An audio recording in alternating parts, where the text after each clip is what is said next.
الحمد لله حمدا كثيرا طيبا مباركا فيه كما يحب ربنا ويرضى، والصلاة والسلام على النبي الرحمة وعلى آله وأصحابه ومن اتبعهم بإحسان إلى يوم الدين. وبعد. Sidang Jumat yang saya cintai, ada salah satu firqah, kelompok yang berkembang di negeri kita ini sejak 20 tahun lebih yang lalu, yang ajarannya sangat sesat dan menyesatkan. Bahkan kalau kita timbang dengan timbangan Al-Quran dan Sunnah, tidak ragu lagi bahwa ajaran mereka ini telah keluar dari Islam. Walaupun mereka mengatasnamakan Islam, mereka adalah orang-orang yang dididik oleh para orientalis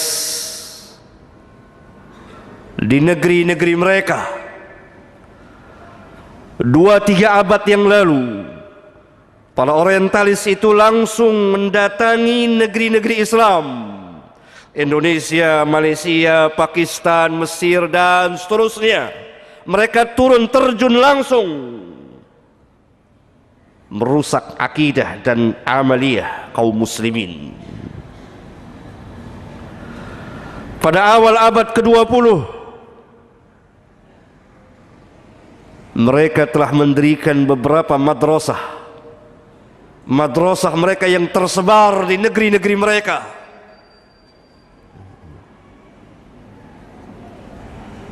Kemudian mereka mengundang abnaul Islam, anak-anak Islam ini, untuk belajar ke negeri-negeri mereka. Inilah madrasah orientalis, atau yang saya namakan dengan nama Yahudi gaya baru. Selesai mereka menamatkan pelajaran, mereka belajar tentang Islam biza'mihim, menurut persangkaan mereka.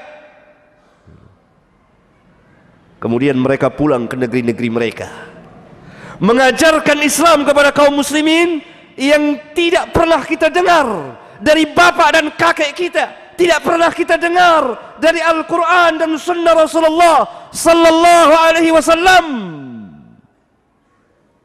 Terus berkembang.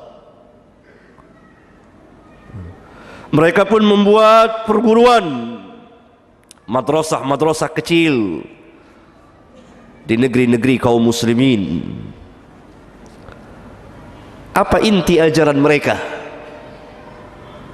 Dan ini tersebar di sebagian perguruan Islam.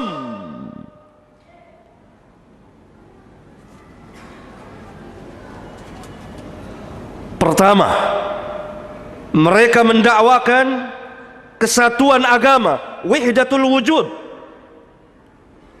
wahdatul adyan, kesatuan agama. Semua agama adalah sama, tujuannya adalah satu kepadanya.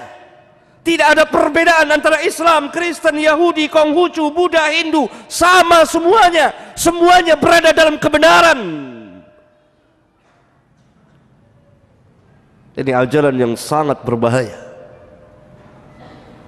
merusak dan membatalkan dan menghancurkan akidah seorang muslim, di mana Rabbuna telah tegaskan tadi, inna ad-dina 'inda Allahil Islam. Tidak ada agama yang sah di sisi Allah kecuali Islam. Wa raditu lakumul Islam dina, dan aku redha Islam sebagai agama bagimu. Wa may yabtaghi ghairal Islam dinan fala yuqbal minhu wa huwa fil akhirati minal khasirin. Barang siapa yang mencari selain dari Islam, maka tidak akan diterima agamanya dan dia termasuk orang yang rugi nanti di akhirat. Berkembang ajaran ini sejak kurang lebih 20 tahun yang lalu di negeri ini, dengan sejumlah tokoh-tokohnya. Kemudian sekarang mereka telah mempunyai anak cucu dan mengembangkan lagi ajarannya, wahdatul adyan, kesatuan keagamaan ini.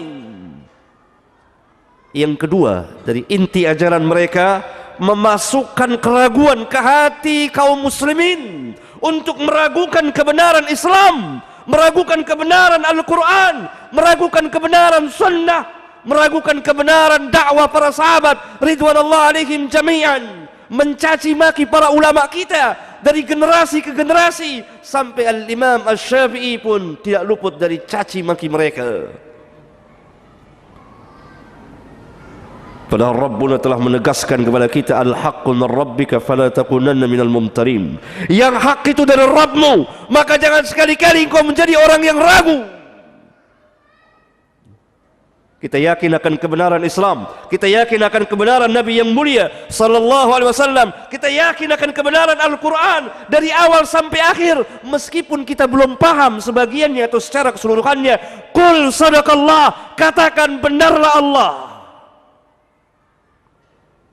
Sebagaimana Nabi yang mulia pernah bersabda, ma kharaja minni illa haqqun, tidak keluar dariku melainkan kebenaran, yang adalah kebenaran di atas kebenaran.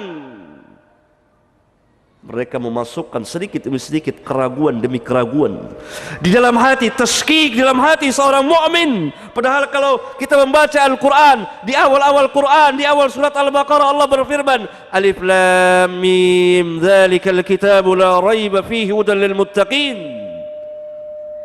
Alif Lam Mim, kitab ini la raiba fihi, tidak ada satupun keraguan, tidak dimasuki satupun tuduhan, tidak ada keraguan akan kebenarannya, tidak ada keraguan bahwa Al-Quran adalah kalamullah, tidak ada keraguan bahwa Muhammad sallallahu alaihi wasallam adalah utusan Allah tabaraka wa taala.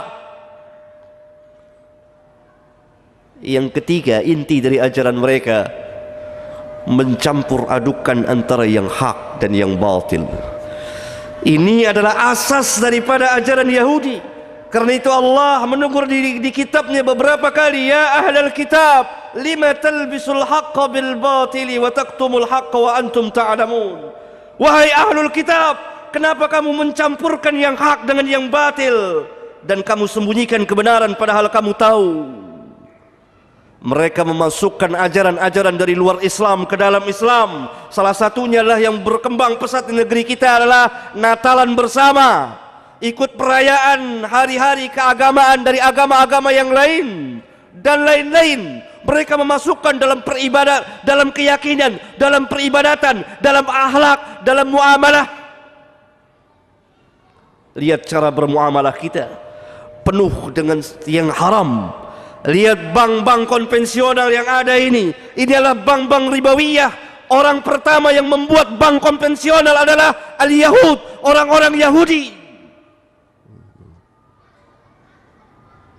Yang keempat, inti dari ajaran mereka adalah meninggalkan ketaatan kepada Allah sedikit demi sedikit untuk menuju kepada kemutlakan. Tidak ada taat kepada Allah dan Rasulnya. Oleh karena itu kita lihat seorang mahasiswa di sana perguruan muslim, dia tarkus salat, meninggalkan salat bukan karena malas, tapi karena keyakinan memang salat tidak wajib.